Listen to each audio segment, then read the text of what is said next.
Oi, gente, tudo bem? Meu nome é Elaine Cristina, sou professora de História, tanto da rede pública quanto da rede particular. Então, hoje, nós vamos ter aí o nosso encontro, né, com um assunto muito interessante, que o aluno, ele pesquisa muito, não só o aluno, mas também as pessoas gostam desse tema, que é Segunda Guerra Mundial. Mas antes de nós começarmos a nossa aula, nós vamos aí, dê uma olhadinha, dá um like, ver se você gosta, coloca os comentários, o que é que nós precisamos melhorar, porque sempre precisamos melhorar, tá? Primeiramente, essa aula, ela é destinada ao ensino médio, certo? Para quem vai fazer Enem, vestibular, ela é uma orientação, tá? Então, vamos começar? Vamos? Segunda Guerra Mundial, 1939 a 1945. Então, o que nós vamos falar é o início da guerra, tá? Até 45, com as bombas atômicas de Hiroshima e Nagasaki. Vamos lá? Início da guerra, né? Nós temos em 1º de setembro de 39, a Alemanha invade a Polônia. 3 de setembro de 39, né? A Grã-Bretanha e a França declaram guerra à Alemanha e assim inicia-se a Segunda Guerra Mundial. São fatos históricos importantíssimos, certo? Nós temos a Guerra Relâmpago, ataques rápidos e devastadores, com usos de tanques blindados, aviões que ocuparam a Polônia. É bem interessante, esses são fatos históricos do início da Segunda Guerra Mundial e ela está dentro do contexto do espaço vital, tá? Dentro dos objetivos que Hitler tinha em elaborar um projeto da construção da Grande Alemanha. Então, você tem que entender isso, que desde 1933, quando Hitler assume a Alemanha, ele tem um projeto de construção de uma grande Alemanha e um desses pilares desse projeto é o espaço vital. Então, aqui está especificando para você a conquista desse espaço vital. É vital para a grande Alemanha as invasões territoriais. E, por fim desse primeiro tópico, o domínio alemão na Polônia acirrou o antissemitismo, que é outro pilar do nazismo, outro pilar da construção da grande Alemanha de Hitler, que é exterminar racionalmente os judeus, que é o antissemitismo, tá? Já que a população judaica nesse país da Polônia, ela era muito grande. Primeira etapa, vai de 39 a 41, né? Em 1941, a Alemanha inicia a conquista da Europa Ocidental, ocupando a Dinamarca, Noruega, Holanda, Bélgica e França. Julho a outubro de 1940, bem interessante isso, a Grã-Bretanha, por meio da sua força real, né, aérea britânica, consegue deter o avanço da Alemanha, tá, da aviação alemã, e muitos ataques na capital inglesa, Londres. Início de 41, as forças nazistas ocupam a Romênia, a Bulgária, a Iugoslávia e a Grécia. Novamente, vocês estão vendo aqui o espaço vital, que é importantíssimo para o projeto da Grande Alemanha. Próxima etapa, nós vamos falar também da questão bem importante, a entrada da Rússia e dos Estados Unidos. Lá em 1939, antes de invadir a Polônia, Hitler e Stalin assumem um acordo de pacto de não agressão. O que significa isso? A Alemanha não invadiria a União Soviética e a União Soviética não invadiria a Alemanha. Eles não lutariam. Com isso, Hitler não teria a frente oriental para lutar, como teve na Primeira Guerra Mundial. Mas, em 41, né, ele invade a União Soviética. Está aqui, junho de 1941, as forças nazistas põem em prática a Operação Barbarossa, iniciando assim a invasão da União Soviética. Hitler já se achava que tinha ganho, se achava muito forte, muito fortalecido belicosamente, devido a todas as conquistas do lado ocidental. Então, aí ele vai descumprir o acordo feito em 1939 e invade a União Soviética. Em 7 de dezembro de 41, nós vamos ter agora o Japão atacando a base militar dos Estados Unidos, os Pearl Harbor, no Havaí.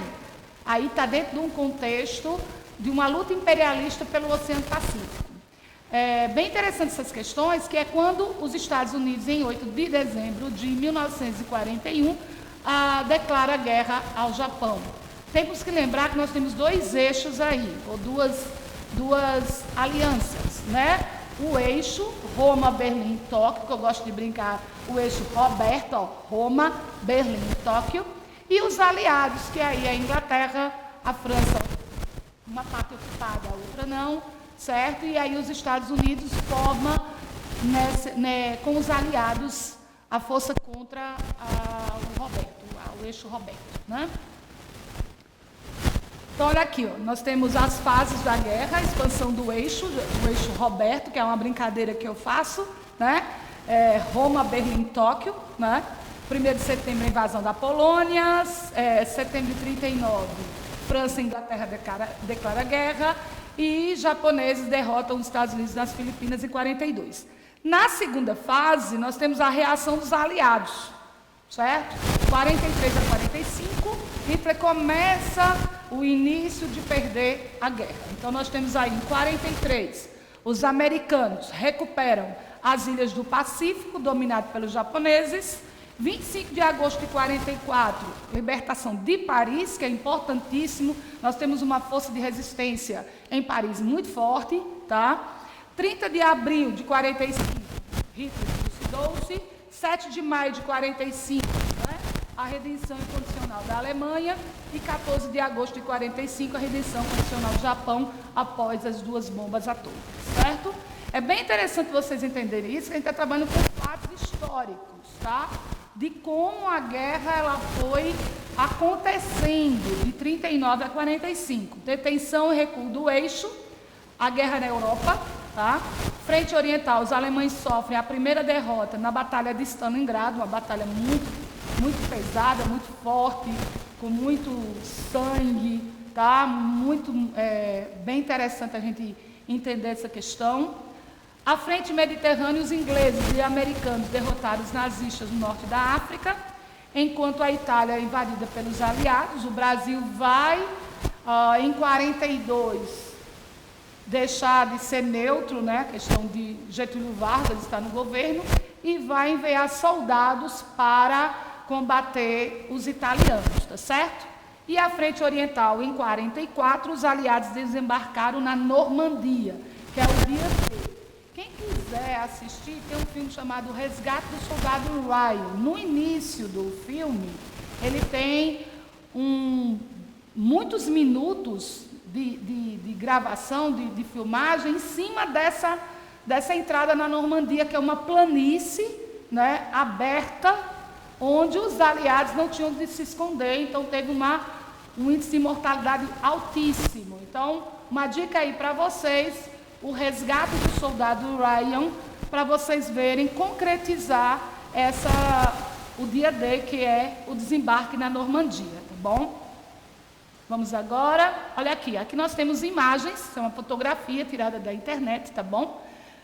Em 6 de junho de 44, olha como ela é bem ampla a planície, tá? Aqui são os navios dos aliados, certo? Então o índice de mortalidade foi muito alto, porque era muito aberta, enquanto do outro lado do mar você tem as montanhas, e ali ficaram os alemães, escondidos, obviamente, né? Tendo toda a visão dos aliados. Então aqui você tem tropas francesas, inglesas, canadenses, tá? Norte-americanas, estadunidenses.